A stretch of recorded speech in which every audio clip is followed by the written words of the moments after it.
नमस्कार मित्रांनो, शेतकरी बांधवांसाठी महत्त्वाची अपडेट आहे। कर्जमाफी संदर्भात महत्त्वाची अपडेट समोर आलेली आहे। आता कर्जमाफी कोणाला मिळणार या संदर्भात आता धक्कादायक बातमी समोर आलेली आहे। अनेक शेतकऱ्यांना कर्जमाफी मिळणार नाही। नव्या कर्जमाफीचा लाभ या शेतकऱ्यांना मिळणार नाही तर कोणते शेतकरी आहे? कारण की आता नवीन शेतकरी कर्जमाफीचे निकष आलेले आहेत। तर मग हे निकष कोणते आहेत आणि कोणत्या शेतकऱ्यांना कर्जमाफी मिळणार नाही, कोणत्या शेतकऱ्यांना मिळणार या संदर्भात आपण सविस्तरपणे माहिती आजच्या या व्हिडिओमध्ये बघणार आहोत। तरी मित्रांनो, हा व्हिडिओ शेवटपर्यंत बघा। शेती नुकसानीची होत असल्याने आणि मागील वर्षाच्या पावसाळ्यात महापुराने शेती उद्ध्वस्त झाल्याने शेतकरी आर्थिकदृष्ट्या पिचला गेला आहे। शेतकऱ्यांना कर्जमाफी द्यावी अशी सातत्याने मागणी होत आहे। राज्य शासनाने योग्य वेळी कृषी कर्जमाफी केली जाणार असल्याचे स्पष्ट केले आहे। आता कर्जमाफी करण्याच्या दृष्टीने शासनाची पावले पडली आहेत, परंतु या कर्जमाफीचा काही शेतकऱ्यांना लाभ होणार नाही असे दिसत आहे। काय आहे ही नेमकी परिस्थिती, काय आहेत शेतकरी कर्जमाफीचे निकष? तर महाराष्ट्र सरकारने राज्यातील शेतकऱ्यांना कर्जमाफी देण्याच्या दृष्टीने राज्यातील सर्वच जिल्हा मध्यवर्ती बँकांकडून माहिती मागवलेली आहे। 30 जून 2025 अखेरच्या थकबाकीची माहिती आणि आर्थिक वर्ष 2020-21 ते सन 2024-25 या 5 वर्षांमध्ये नियमित कर्ज परतफेड करणाऱ्यांची माहिती अशा 2 प्रकारात ही माहिती मागितली आहे।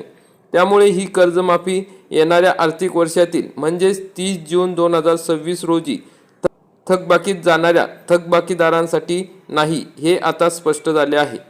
तसेच नियमित कर्जफेड करणाऱ्या शेतकऱ्यांना या योजनेचा लाभ देण्याचा शासनाचा कलही दिसत नाही। महाराष्ट्र सरकारच्या वतीने सहकारी संस्थांचे अप्पर आयुक्त व विशेष निबंधक यांनी मुंबई वगळून राज्यातील सर्व जिल्हा मध्यवर्ती सहकारी बँकांना विहित नमुन्यात माहिती देण्यासंदर्भात पत्र पाठवलेले आहे। या पत्रात जिल्हा मध्यवर्ती सहकारी बँकांची ही माहिती महाआयटी कडून पोर्टलवर कार्यान्वित झाल्यावर त्या पोर्टलवर भरण्याबाबत सूचना दिल्या आहेत।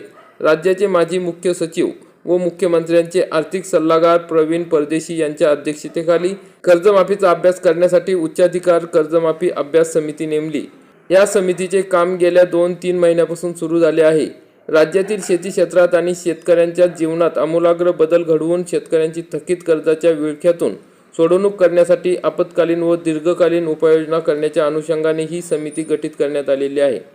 कर्जदार सभासद माहितीच्या एकत्रीकरणासाठी मार्गदर्शक परिशिष्ट अ आणि मार्गदर्शक परिशिष्ट ब अशा 2 विभागात ही माहिती मागवलेली आहे। थकबाकीदार शेतकऱ्यांची माहिती परिशिष्ट अ मध्ये 30 जून 2025 रोजी बँकांकडे असलेले सर्व प्रकारच्या थकबाकीची माहिती देण्याच्या सूचना दिल्या आहेत। यामध्ये अल्पमुदत, मध्यम मुदत, दीर्घ मुदत, पुनर्गठित, रूपांतरित अशा सर्व थकीत कर्जाची माहिती द्यावयाची आहे। नियमित परतफेडीची माहिती परिशिष्ट ब मध्ये आहे।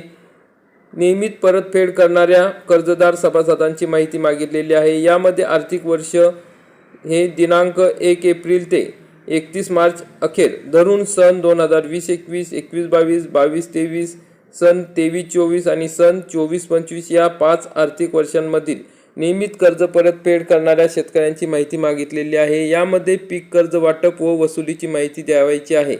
या 5 आर्थिक वर्षांमध्ये जरी शेतकरी थकबाकीत गेला असेल तर त्या सालातील कर्ज वितरणाची माहिती नमूद करून थक वसूल ज्या तारखेत झाला आहे ती तारीख नमूद करून ही माहिती संस्थांनी द्यावयाची आहे। दरम्यान तो आर्थिक वर्ष 24-25 मध्ये नियमित असणे आवश्यक आहे।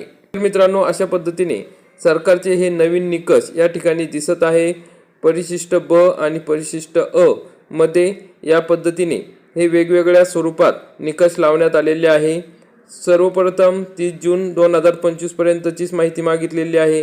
त्यामुळे आता मार्च 2026 अखेर जे शेतकरी थकबाकीदार होणार आहे त्यांची या ठिकाणी माहिती मागितलेली नाही आणि मागील जे नियमित कर्जदार आहे त्यांचीही या ठिकाणी माहिती मागितलेली आहे। जे शेतकरी नियमित कर्ज परतफेड करतात त्यांना या ठिकाणी लाभ मिळताना दिसत नाही आहे।